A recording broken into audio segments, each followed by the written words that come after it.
Gente, a nossa aula de hoje é sobre população brasileira.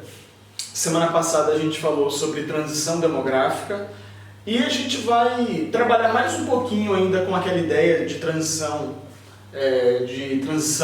demográfica através das etapas de crescimento vegetativo e especificamente no caso do Brasil, tá certo? Então o Brasil hoje, segundo o último levantamento do IBGE, tem aproximadamente 207 milhões de habitantes.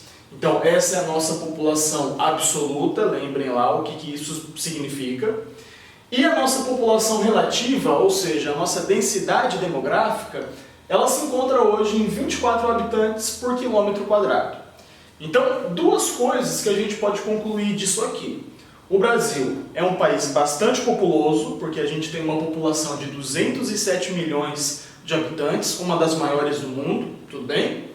Só que a gente tem uma ocupação do nosso território bastante espalhada geograficamente. Então a gente vai ter uma ocupação que se concentra principalmente na região litorânea do Brasil, por conta do nosso contexto de colonização. Foi ali que surgiram as primeiras cidades, os primeiros grandes centros urbanos. Até hoje é a região mais densa demograficamente.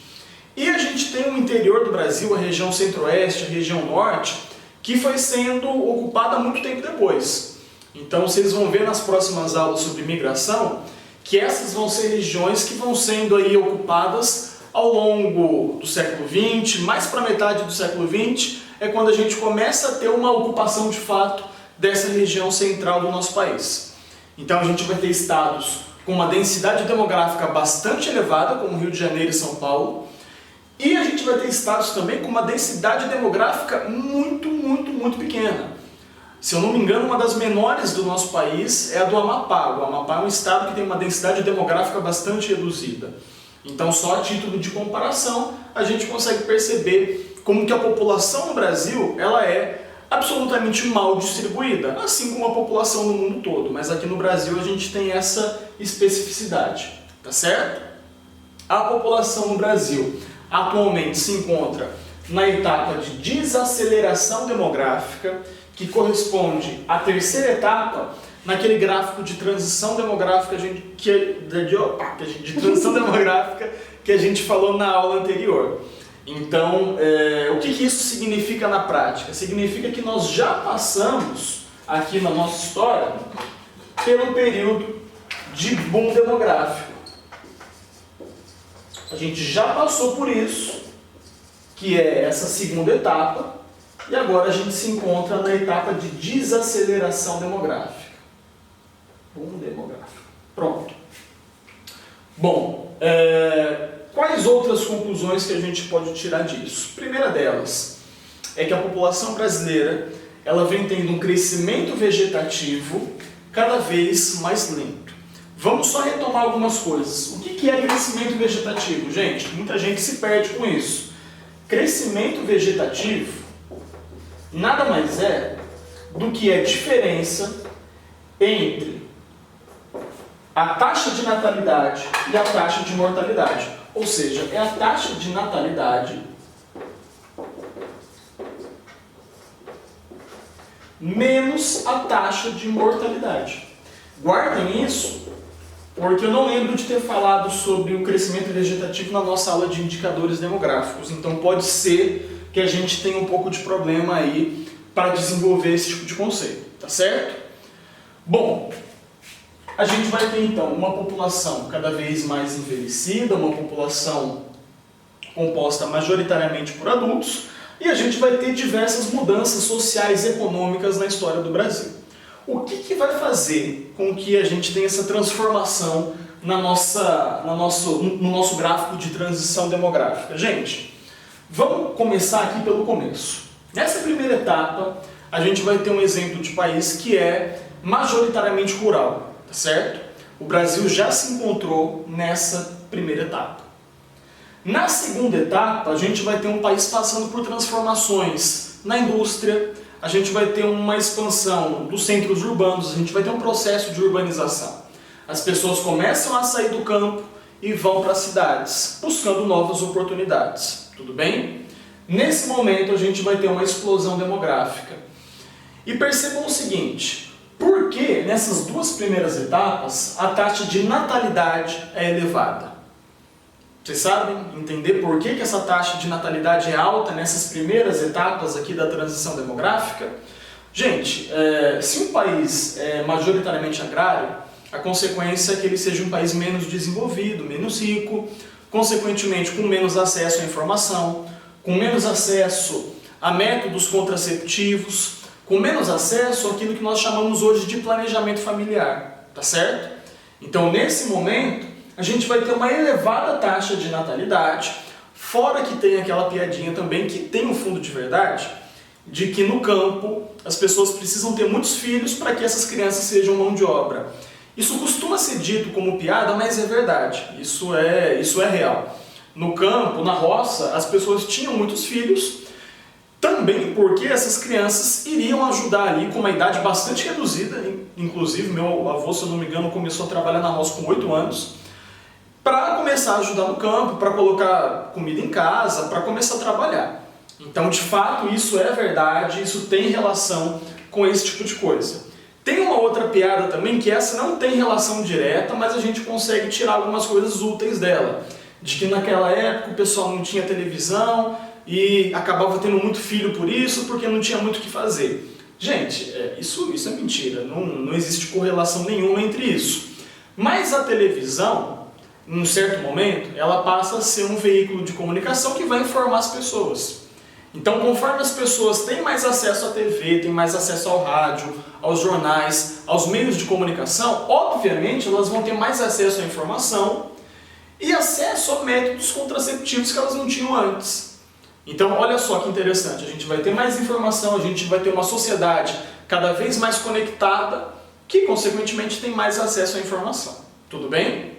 Bom, a taxa de natalidade permanece alta aqui por essas duas etapas, só que a taxa de mortalidade, ela tende a cair primeiro que a taxa de natalidade. A taxa de natalidade, ela permanece alta por um tempo e a taxa de mortalidade é a primeira a cair, tá certo? Porque a gente precisa primeiro pensar em sobreviver, a gente tem que reduzir o número de mortos aqui da nossa sociedade. Como que essa taxa de mortalidade cai? Com o avanço da medicina, com o avanço da ciência, com mais acesso à saúde, com melhores condições de vida. Isso tudo, geralmente, a gente vai encontrar na cidade. Se você mora no campo e teu pai, tua mãe, teu irmão começa a passar mal ali, começa a ter um treco, você tem que pegar a pessoa, colocar no carro e ir para a cidade em busca de um médico. Naquela época, acontecia dessa mesma forma. Então, as pessoas que viviam na cidade, elas tinham acesso a medicamentos da época, às farmácias, aos hospitais que já existiam naquele momento. Então a taxa de mortalidade tende a cair e a expectativa de vida das pessoas ao longo de todo o século passado aqui no Brasil, ela tende a se tornar cada vez maior. Tudo bem? Por conta da melhora nas condições de vida. A partir de um certo momento, não só a taxa de mortalidade cai, como também a taxa de natalidade. Por que a taxa de natalidade começa a cair? Como eu já falei, maior acesso à informação, maior acesso a métodos contraceptivos. Nos anos 60, por exemplo, a gente vai ter a criação e a disseminação da pílula anticoncepcional para que as mulheres possam tomar. Então, são vários fatores que vão levar a essa queda da taxa de natalidade, bem como a própria inserção das mulheres no mercado de trabalho. Então, antes disso, as mulheres eram donas de casa, ficavam mais dentro de casa. A partir dos anos 60, 70, no mundo todo, as mulheres começam a ocupar o mercado de trabalho que antes só era ocupado pelos homens, tá certo? Então a gente vai ter uma mudança radical aqui na nossa sociedade nos últimos 20, 30 anos. E por conta disso, atualmente o Brasil se encontra nessa terceira etapa de desaceleração demográfica. Tudo bem? Certo? Bom, eu desenhei aqui pra gente as pirâmides etárias que representam cada uma dessas etapas, tá certo? Isso aqui é algo que costuma cair na Unesp e eu gostaria que vocês vissem esse desenho e não se assustassem. Ele ficou meio feinho, vocês podem ver aí em outros lugares ele desenhado de uma forma muito mais bonitinha, mas isso dá conta do que a gente quer passar. Um gráfico de pirâmide etária representa a população masculina e feminina de um país, ou seja, de um lado, desse lado esquerdo, geralmente a gente vai ter a população masculina e do lado direito a população feminina. E representa também as faixas etárias da população de um certo país, em um determinado momento, em um certo contexto, tá certo? Então, a pirâmide ela vai de baixo para cima, a gente vai ler ela de baixo para cima.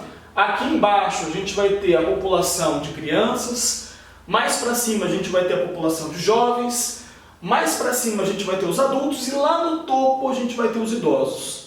Então, geralmente, a gente costuma dividir um gráfico de pirâmide etária em três. A gente vai ter o topo composto por aqueles que compõem a faixa etária mais elevada, a gente vai ter o meio composto pela população adulta e a base da pirâmide é formada pela população jovem. Não é por acaso que o topo da pirâmide, que é a população idosa, se chama terceira idade, porque justamente é o que vem aqui em terceiro, certo? A gente vai ter jovens, adultos e idosos. Gente, percebam o seguinte, esse primeiro gráfico de pirâmide etária representa exatamente essa primeira etapa da transição demográfica. É uma etapa onde nasce muita gente, morre muita gente também, tá certo? Então a gente vai ter uma grande população de jovens, a gente vai ter uma relativa população de adultos, mas a gente vai ter uma pequeníssima população de idosos. Por quê? Porque a expectativa de vida é muito baixa. As pessoas não conseguem chegar nesse momento da vida. Então a gente vai ter exemplos de países mais pobres, periféricos, onde a expectativa de vida é de 56 anos, 60 anos, que é uma expectativa de vida bastante baixa. Tudo bem? Bom, na segunda etapa, a gente vai ter uma melhora na expectativa de vida, então vejam aqui que é um pouquinho mais alto esse gráfico. A gente vai ter a mesma divisão, tá certo? Jovens, adultos e idosos, mas a gente vai ter uma população de idosos e adultos consideravelmente maior do que aqui no gráfico da primeira etapa da transição demográfica, tá certo? A gente vai ter uma mudança aqui por conta da queda da taxa de mortalidade, uma maior expectativa de vida.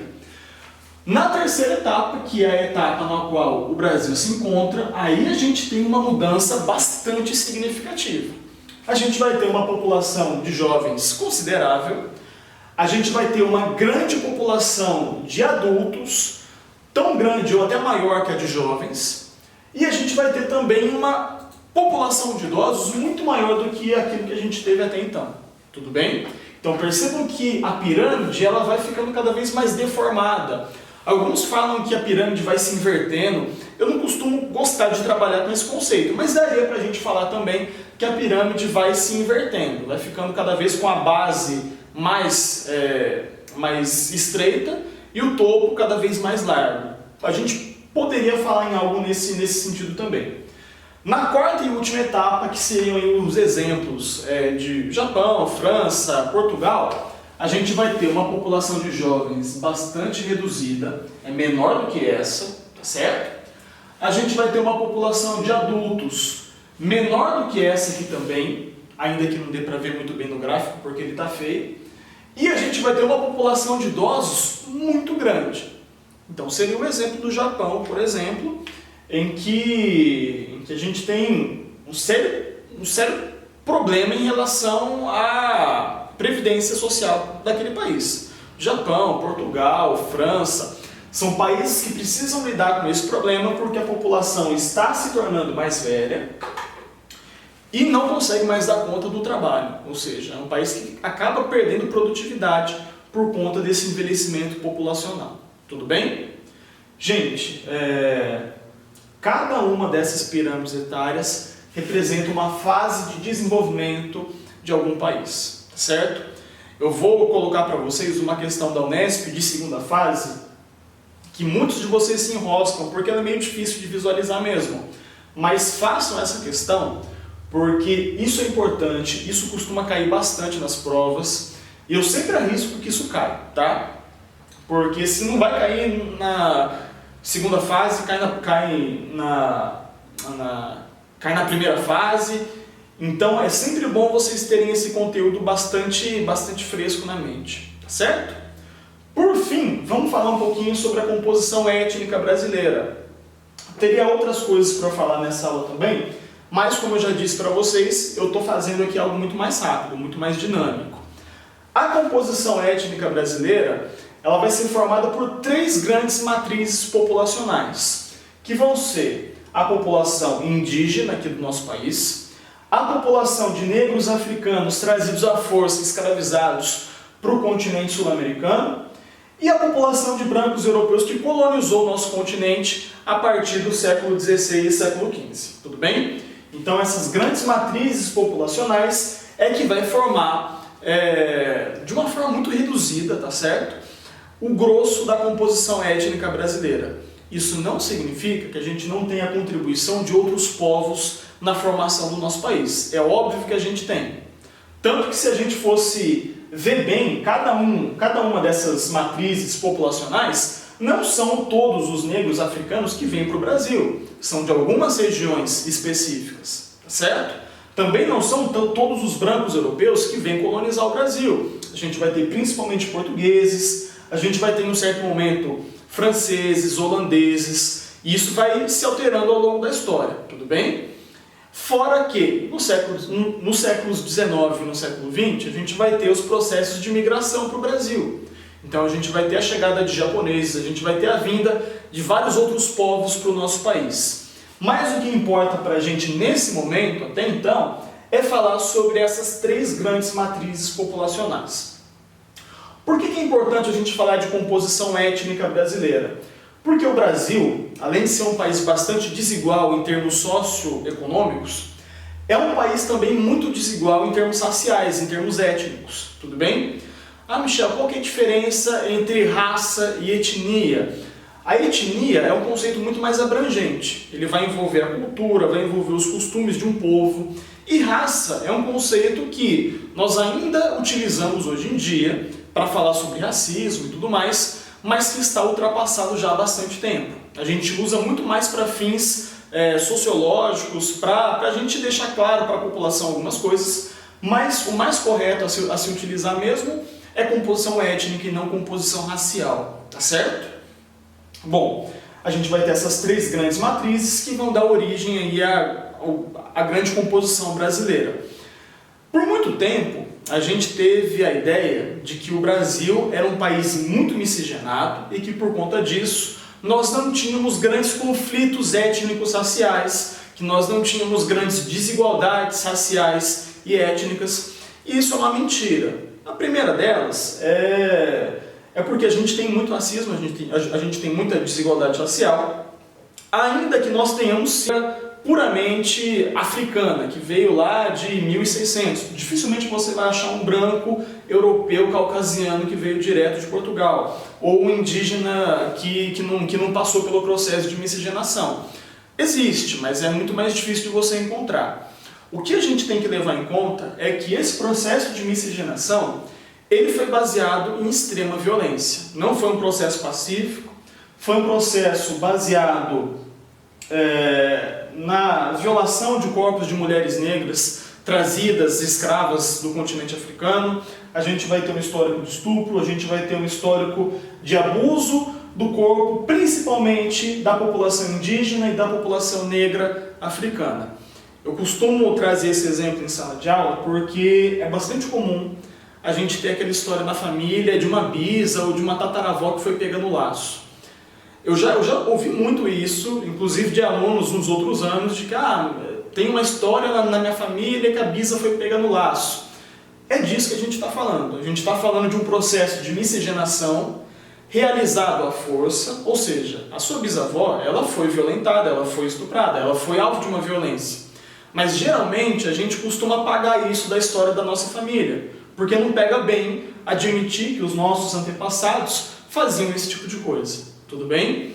Então, o Brasil é um país miscigenado? É. Mas essa miscigenação ela foi realizada na base da força, na base da violência, e essa miscigenação não vai excluir a grande desigualdade étnica racial que nós temos no Brasil hoje. Tudo bem? Se eu fosse trazer dados para vocês, esses dados são públicos, estão aí de fácil acesso para todo mundo, a gente vai ter a população negra ocupando os piores empregos, tem dos melhores tem dos piores salários, tem das piores ocupações, aquelas mais inferiores, enquanto a população branca ocupa cargos superiores com maiores salários. Isso é um reflexo direto e muito claro da desigualdade racial no Brasil dentro desse contexto de composição étnica. Por muito tempo, a ideia de que essas populações se davam bem e viviam em paz foi chamada de democracia racial. Vocês podem ver isso também aí nas provas, especialmente nas provas de sociologia. Só que conforme os estudos avançaram, a gente foi percebendo que isso aqui, na verdade, era um mito. Então hoje nós falamos que existiu um mito no Brasil, e ainda existe até hoje, um mito da democracia racial, de que todos os povos se dão muito bem aqui e que o racismo no Brasil não é igual ao racismo no continente norte-americano, onde não houve um processo tão intenso de miscigenação como houve no Brasil. Tá certo? Isso é mentira, isso é uma falácia, e é importante que a gente discuta esse tipo de coisa também para falar sobre a composição étnica brasileira. Gente, é isso que eu queria trazer para vocês. Obviamente, eu cortei bastante conteúdo dessa nossa aula, mas eu vou deixar na descrição o link para que vocês tenham acesso aí ao nosso resuminho muito mais completo, com os desenhos muito mais bem feitos, e procurem também se aprofundar nesse debate sobre a composição étnica. Procurem pesquisar sobre o contexto das cotas raciais no Brasil, quando que elas foram implementadas, porque, primeiro, é o primeiro ano que o cursinho Princípia adota as cotas raciais. Então é importante que você entenda o contexto em que você se insere. E segundo, todas as faculdades públicas que vocês vão prestar aderem a essa política afirmativa, tudo bem? Então pesquisem sobre isso, tirem suas dúvidas, qualquer coisa eu estou à disposição.